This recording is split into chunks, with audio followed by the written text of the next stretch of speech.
Here's what's on tonight. Tonight, not backing down. There's no way in the world that's his handwriting. The attorney for Judge Roy Moore calls into question a key piece of evidence submitted by one of his accusers. The writing in her 1970s-era yearbook. Will it be enough to sway Alabama voters? President Trump declares his trip to Asia a success. Senator Lindsey Graham joins us live to score the president's trip. Clearly, there are jurors who believe in my innocence. And yet another day of deliberations in the corruption trial of Democrat Senator Bob Menendez. A verdict could come at any time.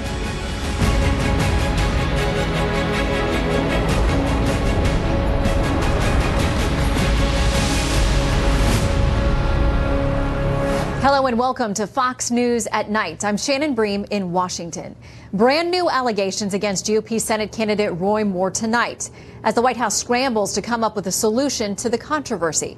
With Senate votes hanging in the balance, there's a report that Senate Majority Leader Mitch McConnell placed an urgent call to the president while he was still overseas to help pressure Moore out. McConnell said today that if Moore wins the race on December 12th and then is sworn in, he could face an investigation by the Ethics Committee, and that could lead to his expulsion from the Senate not long after he gets sworn in.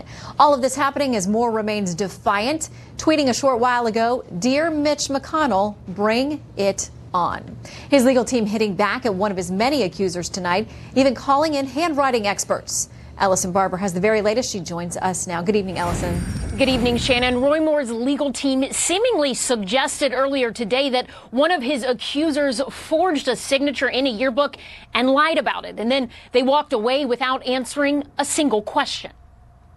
Judge Moore says there's no way in the world that's his handwriting. Is it 40 years old or is it a week old? Release the yearbook so that we can determine, is it genuine or is it a fraud? Why aren't you answering the question? Thank you very much.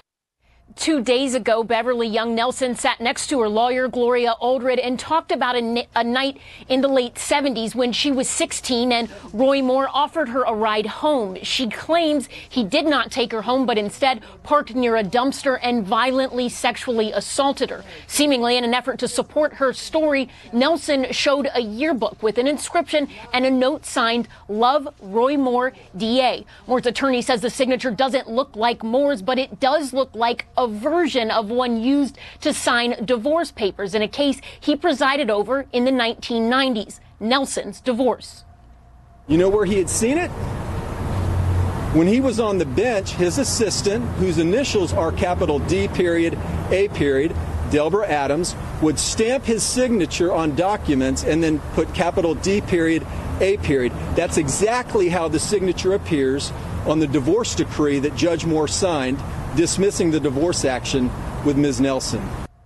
In a statement provided to Fox News, Allred says she and her client are willing to let an independent expert look at the yearbook if the Senate holds a hearing on all of the accusations. She also says, quote, "My client, Beverly Young Nelson, volunteers to testify under oath regarding what she alleges Roy Moore did to her." Nelson is one of at least 5 women who have accused Moore of sexual misconduct or inappropriate romantic relationships when Moore was in his 30s and they were in their teens. One accuser says she was 14 at the time. The others say they were between the ages of 16 and 18. Tonight, 3 new women are accusing Moore of unwanted advances in interviews to AL.com and the Washington Post. A handful of Republicans pulled their support for Moore after the initial accusations surfaced in the Washington Post, well before Nelson went public with hers. Since then, calls for Moore to drop out of the race have steadily grown.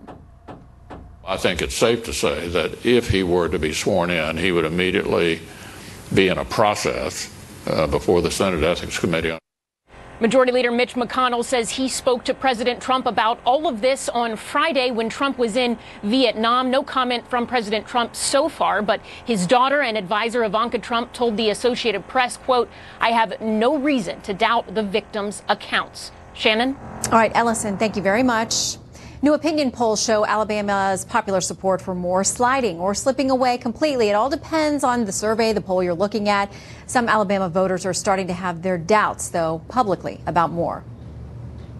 I'm saddened for our community. I'm saddened for our state because I don't feel like this is a true representation of people in this state. I just feel sorry for him. I really do. But if these allegations do come to be true, God help the man. And we all have our files and our pitfalls. And I just hope whatever does happen is justice will prevail.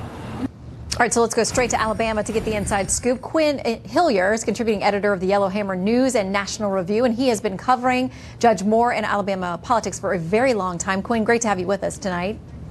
Thank you, Shannon. Glad to be on with you. All right, what is the mood down there? What's the sense you're getting on the ground? The mood is very fluid right now. The people don't know what to make of this. You've got a lot of people very angrily defending Roy Moore. You've got a lot of people that are just saying we've had enough of it and why doesn't he get out of the way? But you got a lot of people that I've heard go back and forth and back and forth. Again, very fluid. They just don't know what to think. Well, it's interesting because we have long talked about the fact that for a lot of people who support Moore, to get this report coming from the Washington Post, they immediately discredit it. We have a piece that was written by J. Pepper Byers down there for you guys, and I want to quote from that a little bit. And the title of the article is "Why Alabamians Won't Believe the Washington Post Story About Roy Moore, Even If It's True." It says, for decades, its editors and reporters have attacked our history, our heritage, and our culture. They ridicule our beliefs. They make fun of our people. They think our way of life is backward and offensive. Folks, they can't stand us, and they hate, I mean hate, people like Roy Moore. I mean, he talks in the article about the fact that these allegations could be true, but immediately because of that past history, people down there are going to discredit them. Pepper has a point, and I touched on that in my two columns as well. What I want to urge people to do is to take a step back. Yes, there has been bias from the establishment media against the South and against conservatives for a long time. No, that doesn't mean that there's necessarily some grand conspiracy. And the truth might be somewhere in between, where there might be reason to look twice if it comes from, say, the Washington Post or the New York Times. At least Alabamans think that. But anybody that automatically dismisses something just because it comes from the Post is making the opposite mistake. Because if they have a very well-sourced, very well-reported story, and it's this serious, people do need to at least take it seriously and look into it. I know in talking to a lot of people surrounding the GOP steering committee down there, they've got a decision to make about whether they would formally try to withdraw him as their nominee. My understanding is, the belief is that most people think that group is not going to do that. They're going to stand by him. Do you think, though, that has the possibility, the potential to change in the coming weeks?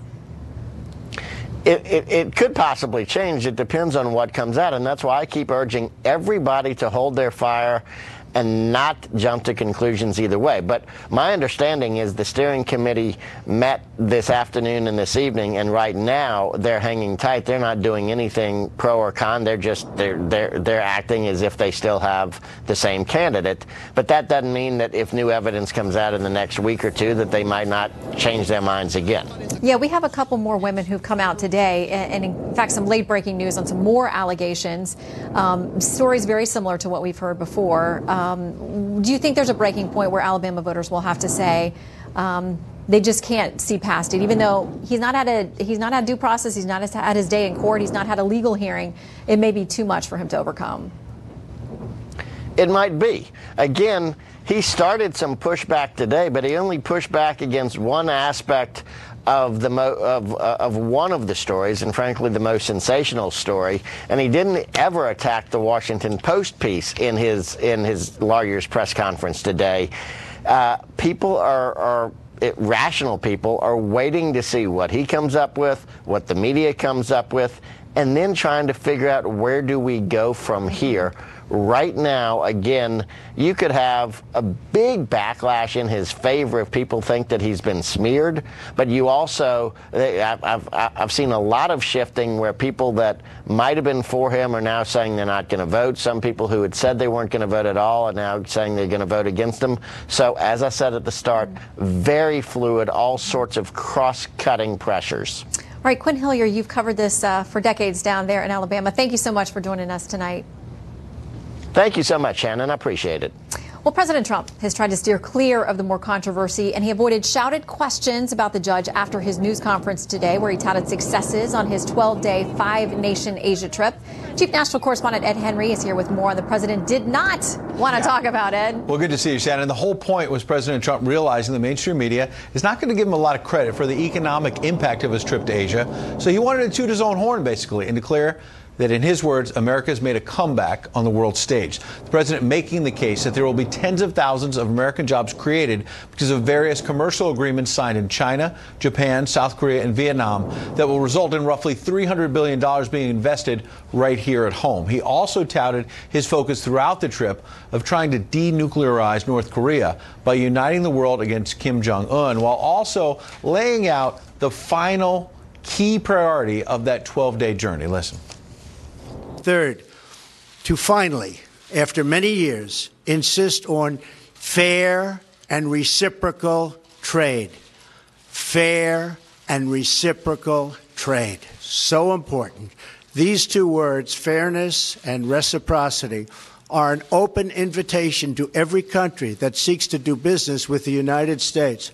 And they are a firm warning to every country that cheats, breaks the rules, and engages in economic aggression. But the president returned home to some turbulence on the other key part of his economic agenda, tax cuts. As Republican Senator Ron Johnson revealed today, he will vote no. Johnson said the package as currently written is too focused on helping corporations, not the middle class, a sign there's a lot of work left to be done here, Shannon.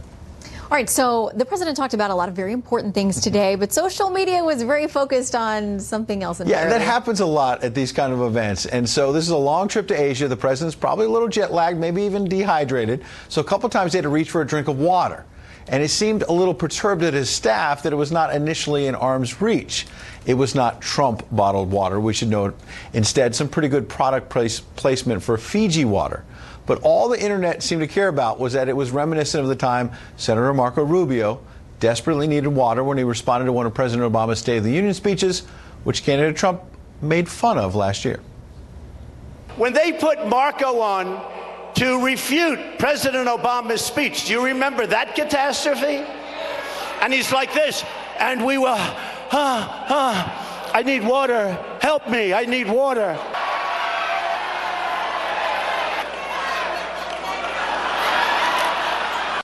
Now, let's be clear. This is really not that big of a deal when there are so many other pressing issues confronting the nation, though some critics of the president may try to turn this into, yes, Watergate. No, you didn't. Yeah, I did go there. I'm sorry. I just had to. You're going to get Watergate trending. It's Watergate. For It's a different kind of Watergate. Generation. It's a different kind of water scandal. This one is a little less. Yeah, scary, it's kind of cheesy, I guess. Friendly, but we like it. We like you, Ed. Thank you so much. Good to see you too. All right, our next guest could soon be forced to make a very tough decision on Roy Moore should he be elected to the U.S. Senate. Senator Lindsey Graham is a Republican from South Carolina. Senator, welcome to Fox News at Night. Good to have you with us. Where are you on this Judge Roy Moore situation? I mean, you're a lawyer, so you clearly believe in due process, but that's not going to happen before this election, at least not in a court of law. So what now? No, but we're in a political environment. When the allegations first came out, I said, if true, he should step aside. I've heard enough. I believe the women. He was barred from a mall. His behavior was so extreme in his 30s that apparently the Gadsden Mall put him on the no-fly list.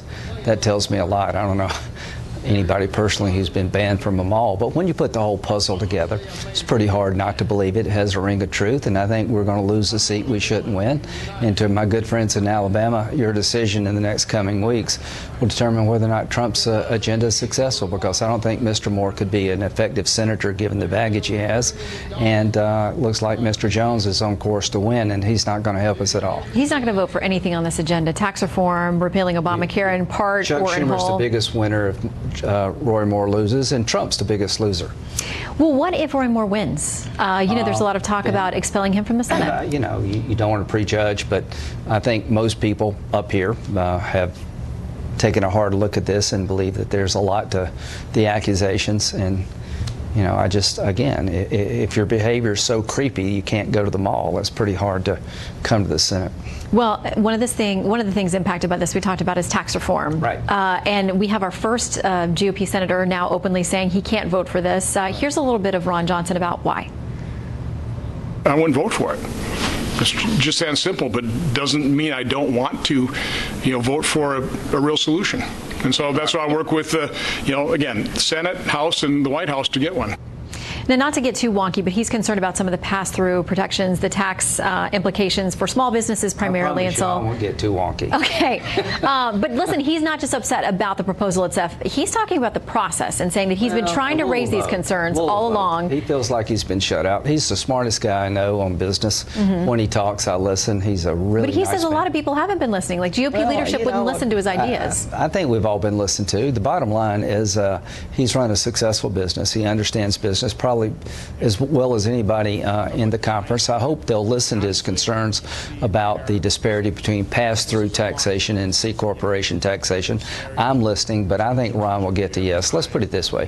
Whatever's wrong with this bill, we got to make it better, but if we fail, we're dead. If you want to destroy the Republican Party, fail on tax cuts. We failed on health care. We're going to try again.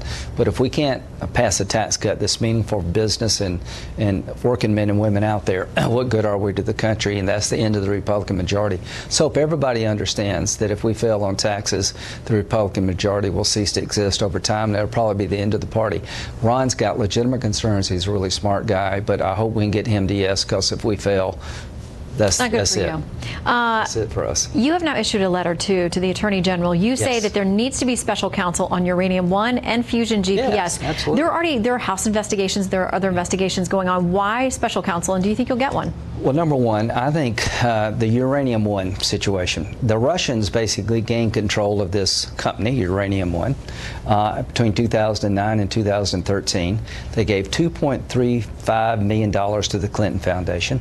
They gave $500,000 to Bill Clinton to speak in Moscow.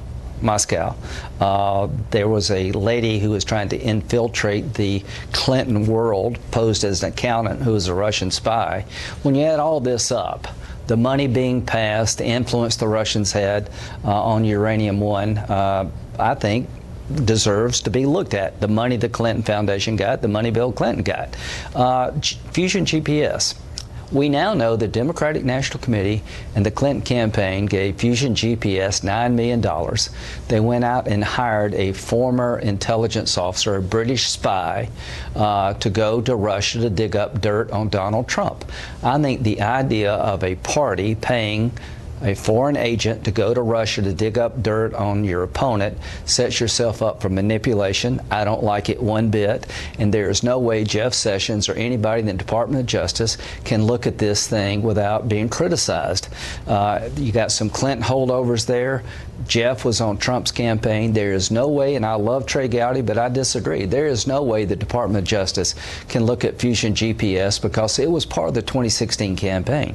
What are we talking about here? We're talking about $9 million going from the Democratic National Committee and the Clinton campaign, which they never told anybody about, sat there and basically lied about it. I want to know where that money went, what the Steele guy did, and did the Russians manipulate Steele? I want to know about the dossier. The dossier was funded by the Democratic Party. At the end of the day, did Comey use it to get a warrant against the Trump campaign? Somebody needs to look at this outside the Justice Department. But the dossier was paid for by the Democratic Party. It was used by the FBI under Comey to get a warrant against the Trump campaign. If that's not worth looking into, what would be? Well, let us know how this goes. We want to hear when you hear back from the Attorney General, if you do, and we'll watch to see if that special counsel gets appointed. Thank you. Senator, thank you. Good to see you. Well, coming up, raise your hand if you think taxes are going up. Will tax cuts be the next legislative fumble by a GOP that just can't seem to get its members in line? We're going to debate that next. Then, has the left's day of reckoning with sexual harassment scandals really come, or is this all now for show? There's deep skepticism on both sides of the political spectrum tonight. We will explain. And later on, still searching for answers. There are new developments tonight in the Las Vegas shooting. Details ahead.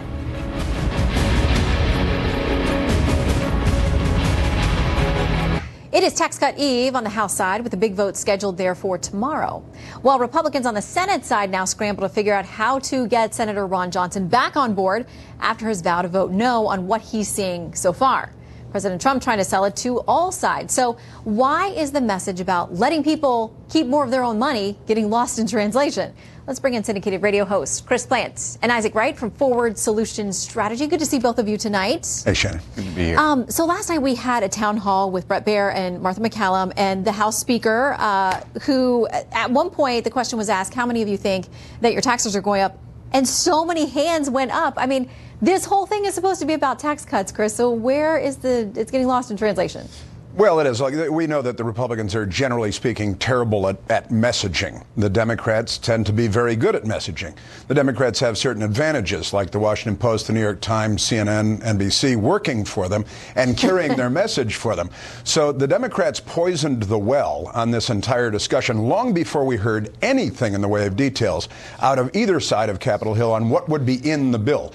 It's just payoff for the rich, the middle class gets nothing, and the Democrats are out there hammering that message every day, and they have a compliant media doing their work for them, so the American people, over time, end up believing what they've heard 100 times, that they're not going to get a tax cut. Why even bother then to go through this whole exercise? I don't understand how it gets out to the average American out there that we're doing all of this heavy lifting and trying to get something done so we can raise your taxes. I mean, Isaac, you guys are good. Well, I think as much as you would offer that to the credit of Democrats, I think the reality is more about calculators. And it's just the simple math of the equation, right? In the first year, 50% of the value of this tax cut is going to go to the top wealthiest 1% of Americans. In 10 years' time, that's going to shift all the way to 80%. In 10 years' time, 1 in 4 American households making less than $100,000, that's 24 million households, according to the Joint Economic Committee of the U.S. Senate, are going to see their taxes increase, not decrease. Those are the facts that are bothering people, in addition to the fact it's a job killer, right? When you lower the profits or lower the tax rate on foreign profits versus domestic profits, it incentivizes these large corporations that are already getting the bulk of the tax cuts to then move jobs overseas. This is a bad bill for Main Street. Well, we had another expert sit here last night and tell me the exact opposite and said that when you do things like make it easier to expense and inventory capital and those kinds of things, like it actually encourages business investment. So is it semantics, Chris? Is it about, I see you nodding over there, is it about the way that you explain what it is, or can we get a factual answer? Are taxes going up on people? Well, it's always the battle of the facts and the battle of the pseudo-facts, and we could go into all kinds of stats about how the top 10% of earners pay 70% of federal income taxes and so on. And look, the top 1% pays an extraordinarily disproportionate portion of federal income taxes as well. So if you're cutting taxes on taxpayers, those are the people who are going to get their taxes cut. And the Democrats, like it or not, 47% of us don't pay any federal income taxes at all. I mean, say that again, because a lot of people don't believe that number. Well, when you say that half of Americans don't pay federal income taxes. It's a straight up fact, and you could discuss the, break down that segment of the population for hours on end, but 47%, nearly half of us, pay no federal income taxes at all. The 53% of us that do pay federal income taxes, it's still stacked toward the people who are so-called rich. You make $110,000 a year, you're in the top 10% of earners. The top 10%, again, pays 70% of income tax. So if you're going to cut taxes on people, then look, if the Republicans don't produce, you got to understand also the Democrats said we could never achieve 3% economic growth, and it took President Trump until his second quarter in office before we hit 3% economic growth. So you can't believe what the Democrats are saying. One of the things I want to talk about too is this idea. The Senate version includes repealing the individual mandate under Obamacare. Some people say it's a big gamble if they leave it in. They got to go to conference if they pass these things and all that kind of stuff too. Could be a 2 for Republicans because they didn't get it done. It also could blow up the whole thing. Where do you think that goes? Do you think it's a smart idea or a bad idea? I think it's a test of the character of our nation. We're talking about cutting programs like Social Security, Medicare, Medicaid, and now throwing 13 million Americans, working Americans, off their health care through the ACA. If the mandate goes away and people don't have to, if they're not forced to eat broccoli, a lot of people just won't eat broccoli. Right. Well, according to all the estimates that are out there, nobody's disputed it's going to cost 13 million people their health care over the next 10 years if they do away with the mandate. It is one more sabotage to the marketplaces. So in the end, it's going to be a test of the character of our nation and our priorities. Do we care about education? Do we care about sick people, old people, the widow and the orphan, as some of us would say? And that's going to be a test of what we have to face. Or do we care about the wealthiest 1%? For that matter, are we going to borrow $1.5 trillion against future generations by blowing up the deficit to pay for tax cuts for the wealthiest 1% now. My colleague talks about the wealthiest 10%. Let's talk about the wealthiest 1% that in 10 years will be getting 80% of this value of this tax cut. Democrats are for tax cuts. We've said we are for tax cuts. We want to see tax cuts that benefit the middle class, the 99%, not the 1%, and don't add to the deficit. All right, wait, I know there's much more to say, and we could sell tickets to this conversation continuing. We're out of time, but I think that it's important for us to ask the question, too, why both sides of the aisle are more interested in cutting the deficit. Well, and spending all kinds of money, and that goes across party lines. We just added $9 trillion to the debt under Barack Obama in 8 years, and now they're panicking about $1.5 trillion. That's the last absurd. time we had a balanced budget was under a Democrat. You're welcome to come join the table. We'll bring calculators. Oh boy! All right, we're getting out our calculators, our slide rules, all of it. It's coming up next. By the way, thank you, gentlemen. It's been weeks. There are still way more questions than answers about the Vegas shooting. Trace Gallagher went and investigated. We're going to show you what he found next.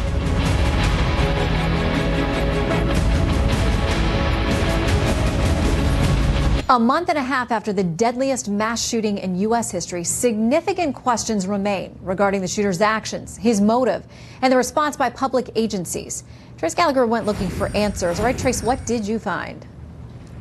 Well, Shannon, 46 days into the investigation, and even many secondary questions remain unanswered, like do investigators believe Stephen Paddock had accomplices? Did alarms go off at Mandalay Bay when he broke the windows of his hotel suite? What kind of surveillance does the hotel have in its hallways? And why didn't the hotel notice the killer drilling holes in the wall to mount his own camera so he could see police coming toward his room? Now, if those answers are not forthcoming, it does not bode well for the primary questions, like the motive. All police have said in recent weeks is that Stephen Paddock lost a significant amount of money in the 2 years before his death, and that may have been a contributing factor.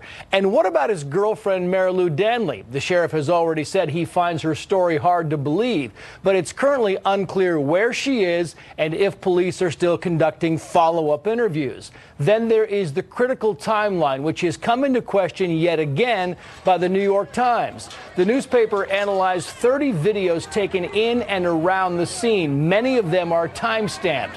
The Times says the videos show the shooting began at 10:05 p.m. That is consistent with the investigators' timeline. But the Times says Stephen Paddock shot security guard Jesus Campos at 10:06. That contradicts investigators who say it was at least a minute and a half earlier. And there is still no definitive reason as to why it took officers 7 minutes after the initial gunfire to get to the 31st floor and 17 minutes to get to Stephen Paddock's room on the 32nd floor. Now, some of this timeline confusion could be cleared up by detailing and cataloging the barrage of 911 calls made from Mandalay Bay to police.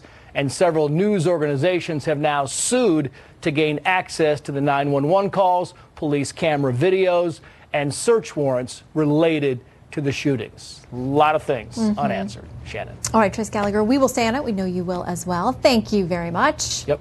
Sure. Well, from Clinton to Weinstein, why haven't feminists on the left gone after powerful men before, at least not in a coordinated way we're seeing now? Well, we're going to hear from a reporter who covers sex harassment right here in D.C. And from models to private jets, will a Jersey jury see corruption in the lifestyle of Democrat Bob Menendez? It's coming down to the wire. We're going to head to the courthouse for the very latest.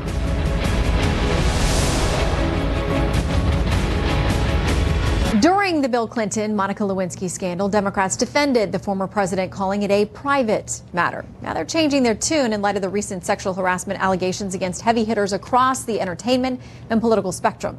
Joining me now to talk about that, Alana Shore, congressional reporter for Politico, and Christopher Bedford, editor-in-chief of the Daily Caller News Foundation. Great to see both of you today. Good evening. All right, so we're hearing a lot of talking about a reckoning and the fact that Democrats now say maybe we made the wrong decision back then, maybe we should not have supported the president as much as we did. I want to read a little bit of something that Maddie Iglesias had on Vox.com. Said, looking back through today's lens, this whole argument was miscast. The wrongdoing at issue was never just a private matter for the Clinton family. It was a high-profile exemplar of a widespread social problem, men's abuse of workplace power for sexual gain. It was and is a striking example of a genre of misconduct that society has a strong interest in stamping out. That alone should have been enough to have pressured Clinton out of office. Alana. Well, it's certainly true that the left is conscious of not seeming hypocritical now, that it's taking such a hard line on the Roy Moore issue, and did take such a hard line against the president himself during the campaign. But it's important to remember, I cover the Hill harassment beat. Congresswoman Jackie Speer, Democrat, sat up there and said, I know of a Democrat and a Republican who've engaged in this behavior. I think in the rank and file, they do want to go after both sides, and they always have. Do you think that we'll get names, by the way? I am working on it, and I know some other reporters on the Hill are working on it, so I expect so. Yeah, and we learned a lot this week about this so-called slush fund that, until I saw it a few days ago in the paper, I'd never heard of this before, where women or men who come forward and make an allegation against a lawmaker essentially have to agree to all kinds of mediation and counseling and things like that, and they get paid out of a fund that we, the taxpayers, pay. I mean, did you know about that, Chris? I didn't know about it until it was broken. Unfortunately, I wish I'd broken it myself. It's not too different from when you find these cases of organized abuse throughout, and everyone pointed their fingers and laughed. I was growing up in Boston during the scandal, and people eventually figured out, maybe the Cardinals Fund, maybe that the Cardinals Appeal is going to pay people off. And some reporters at the Globe, I kind of figured it out beforehand. And it's not, I think we're going to find often and often, we found it with the case of Harvey Weinstein in Hollywood, and then with the Congress, we found it in the church, that people in power with organization will pay money to make sure this goes away.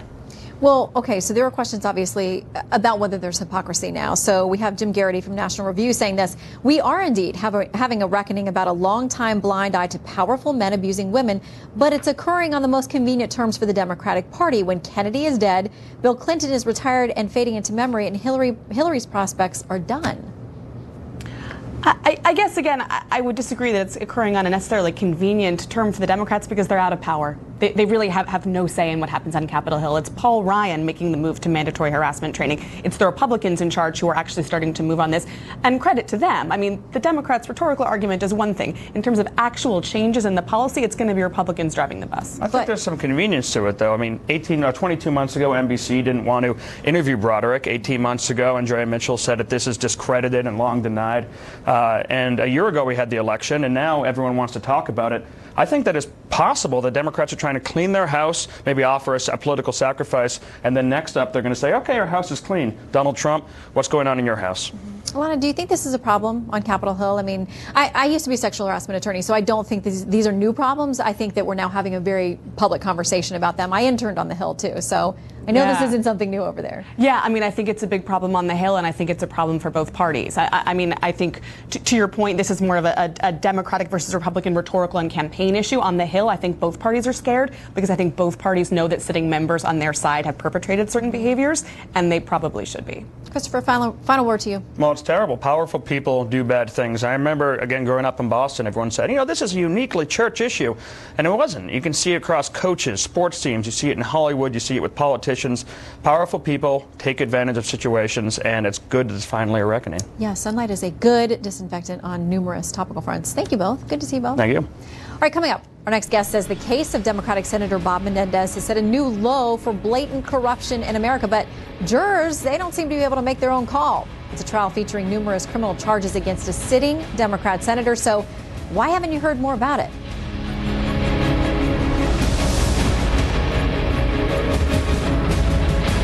It is the scandal that virtually nobody, at least not on network news, is talking about, involving Senator Robert Menendez, the Democrat from New Jersey, for a seventh day of jurors while they were there deliberating without ever reaching a verdict in this corruption trial. David Lee Miller has the very latest, including some courtroom drama. David?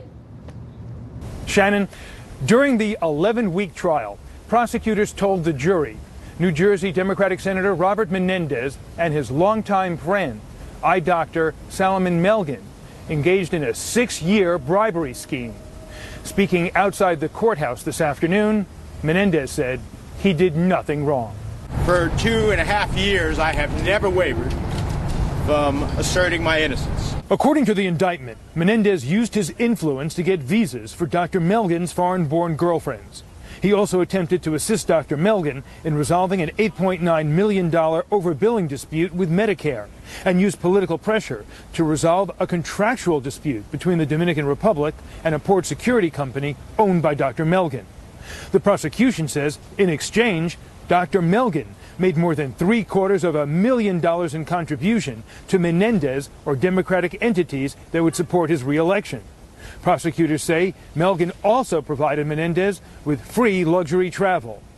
During trial, the defense did not refute many of the facts of the case, but maintained the motive was not bribery, but friendship. Witnesses for the prosecution included former Health and Human Services Secretary Kathleen Sebelius, who met with Menendez to discuss the Medicare issue affecting Dr. Melgen. High-profile character witnesses for the defense included New Jersey Democratic Senator Cory Booker and South Carolina Republican Senator Lindsey Graham, both of whom testified about Menendez's reputation for honesty. Following 4 days of deliberations, a juror was excused to take a long-planned vacation. On Monday, she was replaced by an alternate, but within hours, the jury said it was deadlocked. The judge then instructed the jury to take as much time as needed deliberating, saying, quote, "This is not reality TV, it's real life." Menendez, who never testified on his own behalf, had this message for those deciding his fate. I appreciate the jurors who are standing up for me in terms of advocating for my innocence. Tomorrow marks the 8th day of deliberations. The defense has filed a motion laying the groundwork for a mistrial. The prosecution, meanwhile, wants the judge to instruct the jury that it can reach a partial verdict on any of the 18 criminal counts. Shannon? All right, David Lee Miller for us there on the trial. No matter the outcome of Senator Bob Menendez's corruption trial, our guest, Phil Kerpen, president of the American Commitment, says the legal procedure has received minimal media coverage, and he's here to say it deserves more. Good to see you tonight, Phil. Yeah, great to be with you. Okay, so what are we missing here? Well, I mean, to me, this should be like the biggest story going. It's not very often that we have a sitting United States senator on trial. It's especially not often to have one on trial that involves $105 million stolen from Medicare that paid for luxury private jet travel whenever he wanted to go to luxury resorts, and they partied with supermodels, and we've got all the glamour shots of all of them. You would think this would be wall-to-wall driving ratings on all the networks, and yet we're 10 weeks into this trial. The cumulative total on the 3 broadcast networks, morning and evening news, is 2 minutes in those 10 weeks. Coverage in 10 weeks? 2 minutes total. That was Media Research Center just added that up as of today. It's astonishing. I mean, these are serious charges. There are numerous criminal charges. There are potential decades in jail, numerous gigantic fines. But we've already heard from a juror who was on the panel, is now off the panel. It doesn't sound like they're going to convict him. Well, it's a very interesting circumstance. You almost never have this. A juror who was excused because she had a long-planned vacation, international, she couldn't get out of, the judge had promised. He was when the trial started, he said, it'll be 6 to 8 weeks. Your vacation 11 weeks from now is going to be no problem. But if it somehow goes that long, I'll dismiss you. And, of course, it went that long.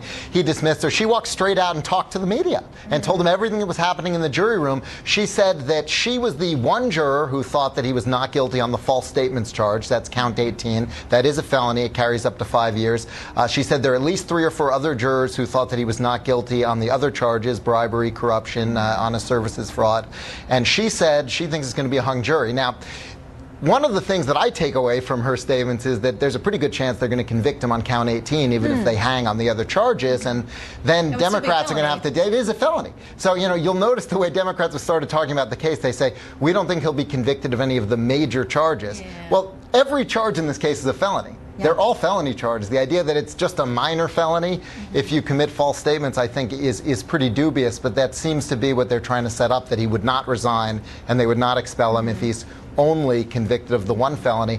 But it looks like, based on what the jurors told us and what's happened, we're going to get one of 2 outcomes here. Either they're going to convict on false statements and hang on the rest of the charges, or they're going to hang on everything. Yeah, and the judge keeps telling them to go back. He keeps telling them he doesn't want a hung jury. You can continue to deliberate. But one of the key things here is that Virginia Governor Bob McDonnell, former, had a huge case that I covered at the Supreme Court last year, where they said too many of these laws on political corruption are so vague that you could get in trouble for going to lunch with somebody or taking a basketball ticket to the Nats game. I mean, they cleared Governor McDonnell because of that. And Menendez's lawyers have argued on the jury instructions in other ways, saying, listen, this is just too amorphous and vague. You can't convict him. Abbe Lowell is a genius. I don't know what to say. Attorney. I mean, he billed, I think, $4.5 million on this case so far, and he was probably worth a lot more than that, because when he explains it, these 2 men were just deep friends, and of course, you're going to let your friend use your private jet and stay at your luxury resorts, and of course, if your friend's a senator, he's going to fix all your problems with the government and keep the Medicare money flowing. It's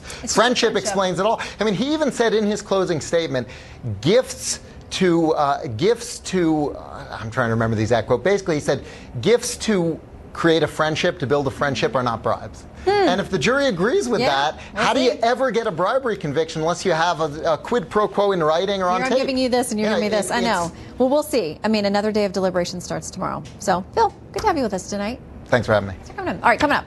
ICE agents rebel against the president over the former president. We'll explain next.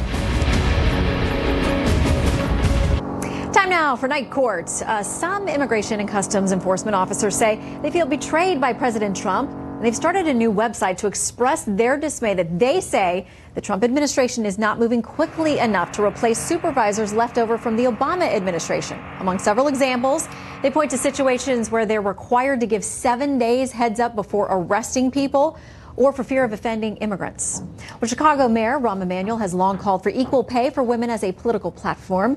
Now a government transparency nonprofit called Open the Books is questioning whether Mayor Emanuel practices what he preaches. Open the Book says there is a gender pay gap on the mayor's payroll where just 12% of the top salaries in the city in 2016 went to women. Well, most watched, most trusted, and most grateful you spent the evening with us. Good night from Washington. I'm Shannon Bream.